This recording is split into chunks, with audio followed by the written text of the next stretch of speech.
हाँ, तो प्रश्न ये है कि अगर हम दूसरे वैष्णव को देख के अगर हम हर्षित नहीं हुए तो वो भी वैष्णव अपराध गिना जाता है। तो आखिर इससे हम कैसे बचें, इसको कैसे अपने प्रैक्टिकल जीवन में हम इसको अप्लाई करें। देखो, हमें ये मान के चलना पड़ेगा महाप्रभु की जो शिक्षा है, तृणादपि शूनिचेन तरोरपि सहिष्णुना अमानिना मानदेन कीर्तनीय सदा हरि। हमारा ये कर्तव्य है कि हम जो भी वैष्णव मिलेगा उसको पूरा आदर सम्मान देंगे हम। लेकिन उस वैष्णव की बात हमें समझ नहीं आ रही, हमें लगता है कि उनका व्यवहार अच्छा नहीं है, तो आप उनसे एसोसिएट मत करो, उनसे विचारों का आदान प्रदान मत करो। अगर आपको किसी वैष्णव की बात समझ नहीं आ रही तो ज़रूरी नहीं है कि वो वैष्णव गलत ही है जी, ये हमारे से बात नहीं हमारी बात, इसकी बात बिल्कुल अलग चल रही है।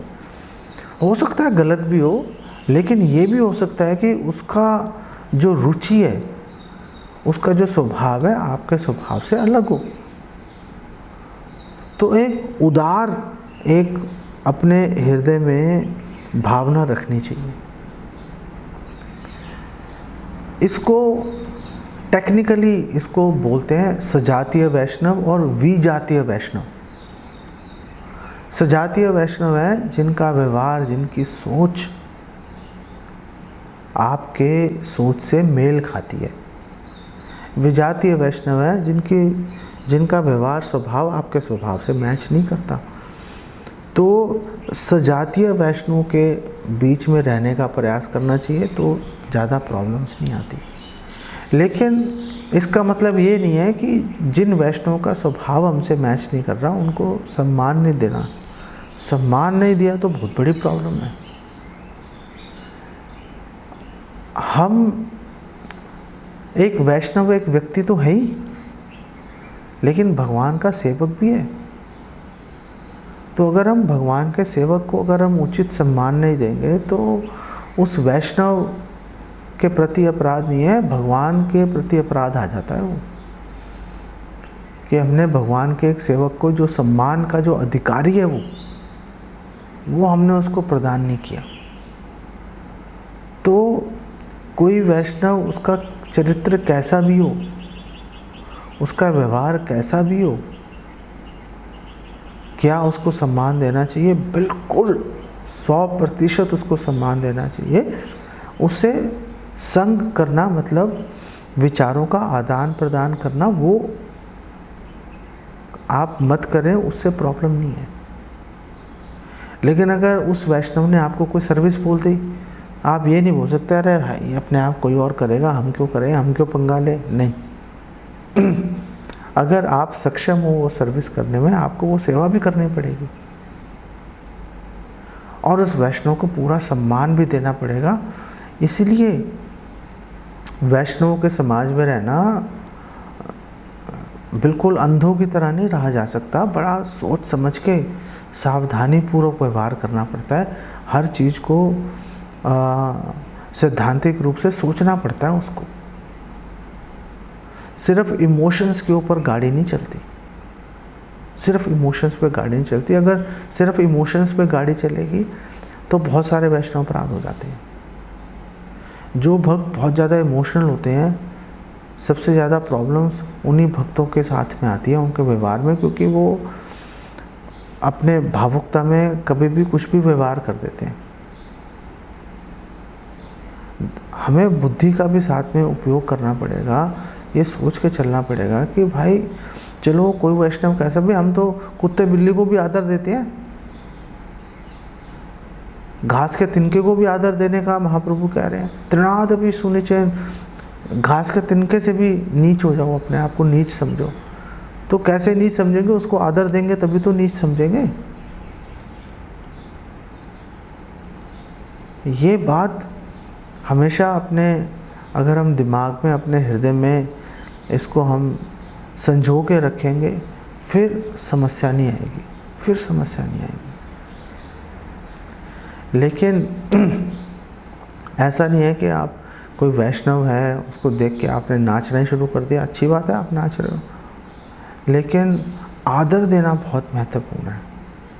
अगर आपने आदर नहीं दिया तो प्रॉब्लम है वहाँ पर। इसका मतलब अभी हमें वैष्णव सिद्धांत की, वैष्णव शिक्षा की, वैष्णव आचरण की अभी हमें पूरी तरह से समझ नहीं है।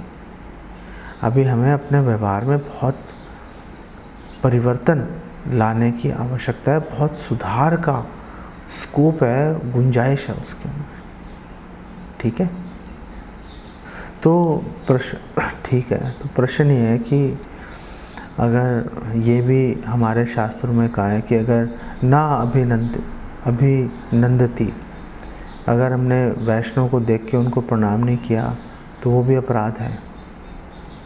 अब लेकिन संभव नहीं हो पाता हर वैष्णव को देख के उसको प्रणाम करना, एक एक को पकड़ के प्रणाम करना। तो इस बात को कैसे, इसका क्या उपाय है इसका कि वैष्णव अपराध से भी बचे रहें। तो जहाँ तक प्रणाम की बात है, आप देखो सनातन गोस्वामी के जीवन से, सनातन गोस्वामी वैष्णवों को रोज़ हज़ारों प्रणाम करते थे डेली। ऐसे नहीं हृदय में, ज़मीन पर दंडवत लेट के प्रणाम करते थे।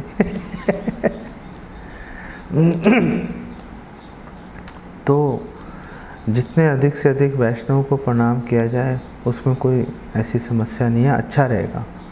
लेकिन जैसे आप टेंपल गए, वहाँ पे सामने 500 डिवोटीज़ घूम रहे हैं, अब तो क्या 500 बार झुक झुक के हर एक को प्रणाम करें? नहीं, कोई बात नहीं। आप मंदिर में जा रहे हो और जब आप मंदिर में प्रवेश करते हो तो सभी वैष्णवों के निमित्त आप झुककर आप प्रणाम कीजिए, वांछाकल्पतरुभ्यः मंत्र का उच्चारण कीजिए, तो सभी को प्रणाम हो गया। लेकिन जो वरिष्ठ वैष्णव हैं, गुरु हैं, उनके लिए अलग व्यवहार चलता है। जब वरिष्ठ वैष्णव या गुरु आपको दिखाई दें, गुरु ने अभी आपको नहीं देखा, आपने उनको देख लिया, तो तुरंत प्रणाम करो। और फिर अब गुरु ने आपको देख लिया, उस समय दोबारा प्रणाम करो, क्योंकि गुरु ने देखा नहीं था। तो जो वरिष्ठ वैष्णव हैं, गुरु हैं, उनके लिए अलग व्यवहार चलता है। और जो आपके समकक्ष भक्त हैं, वो तो वैसे ही उत्साह में, जो दूसरा भक्त है वो आपको देख के प्रणाम करेगा तो आपको प्रणाम करना ही पड़ेगा आपको। तो सारे भक्त एक दूसरे को देख के झुकते ही हैं, प्रणाम करते हैं, तो अपने आप हो ही जाता है वो। लेकिन अगर हर एक के लिए संभव नहीं है तो मंदिर में प्रवेश करते ही झुक के सबके लिए प्रणाम मंत्र बोल दीजिए। लेकिन वरिष्ठ वैष्णव जो आपके काउंसलर हैं, जो गुरु हैं, उनके लिए अलग व्यवहार चलेगा। आपके शिक्षा गुरु और दीक्षा गुरु के लिए आपको उनको 2 बार प्रणाम करना पड़ेगा। एक बार जब आपने उनको देख लिया और एक बार जब उन्होंने आपको देखा। इसमें कोई कॉम्प्रोमाइज़, इसमें कोई समझौता नहीं हो सकता। और जब शिक्षा गुरु दीक्षा गुरु को जब प्रणाम करते हैं तो अगर आप उनसे ऊंचाई में उनसे ऊपर खड़े होकर उनको प्रणाम नहीं कर सकते। सपोज़ गुरु या वरिष्ठ वैष्णव सीढ़ियों के नीचे हैं, आप सीढ़ियों के ऊपर खड़े हो, तो आपको पहले सीढ़ियों के नीचे जाना पड़ेगा और फिर जाके उनको प्रणाम करना पड़ेगा। ऊंचाई से आप प्रणाम करना वो वैष्णव सदाचार के अनुसार गलत माना जाता है। इन बातों का ध्यान रखेंगे तो काम हो जाएगा। एक बार मैं ईस्ट ऑफ कैलाश टेम्पल में था, तो भक्ति विकास महाराज आए हुए थे वहाँ पर। तो नहीं, एक्चुअली आपके फरीदाबाद टेम्पल में ही था मैं, सॉरी, फरीदाबाद टेम्पल में था। महाराज वहाँ पे थे, भक्ति विकास महाराज। तो महाराज आए लेक्चर देने के लिए। मैं वो 3-4 सीढ़ियाँ थी, चढ़ के ऊपर खड़ा हुआ था मैं। और फिर महाराज सीढ़ियाँ, अभी महाराज चढ़ रहे थे नीचे से, तो मैंने जैसे ही महाराज को देखा मैंने तुरंत प्रणाम किया। मैं ऊंचाई पे था तो प्रणाम किया, तो महाराज ने मुझे बुलाया, इधर आओ भाई। तो मैं महाराज के पास गया। महाराज ने कहा ऊंचाई से प्रणाम नहीं करना चाहिए, आप जब प्रणाम कर रहे हो तो जो गुरु हैं, वरिष्ठ वैष्णव हैं, उनसे कम से कम सेम धरातल पे खड़े होकर या उनसे नीचे रह के प्रणाम करना वो उचित माना जाता है। तो तब से ये बात मैंने अपने मन में गांठ बांध दी।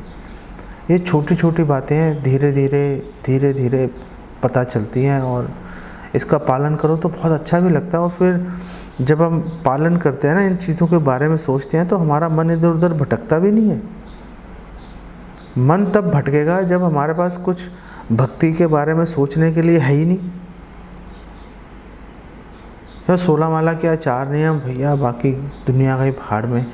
तो जब हमारे दिमाग में हम सावधान रहने की, जब हमारे पास कोई कारण नहीं होगा, तो ये उल्टी सीधी हरकतें तब मन करता है, इधर उधर भागता है। जब हम मन को लगातार सोचने के कार्य में लगा देंगे, वैष्णव के बारे में सोचने के लिए, वैष्णव सदाचार के बारे में सोचने के लिए, भगवान की शिक्षाओं के बारे में मनन करने के लिए जब हम मन को लगा देंगे, अपने आप फोकस आ जाएगा। फिर अपने आप फोकस आ जाता है। तब मन को काबू में करने की ये भी एक टेक्निक है कि आपने कैसे अपने मन को 24 घंटे काम में लगा दिया। अच्छा ये पूरा होगा, चल भाई ये कर दे, ये पूरा होगा, चल भाई वो कर दे। तो मन कहाँ जाएगा? जब खाली है ही नहीं तो शैतान का घर कैसे बनेगा? लगा रहेगा काम में बेचारा। धीरे धीरे बाहर जाने की, इधर उधर भटकने की उसकी क्षमता खत्म हो जाएगी, रुचि खत्म हो जाएगी। बस काम बन गया आपका। ये मन को कंट्रोल करने के जो है एक बहुत ही सिंपल टेक्निक है कि किसी ना किसी चीज़ के बारे में भक्ति से संबंधित सोचते रहो, तो मन भागता नहीं है फिर इधर उधर। ठीक है।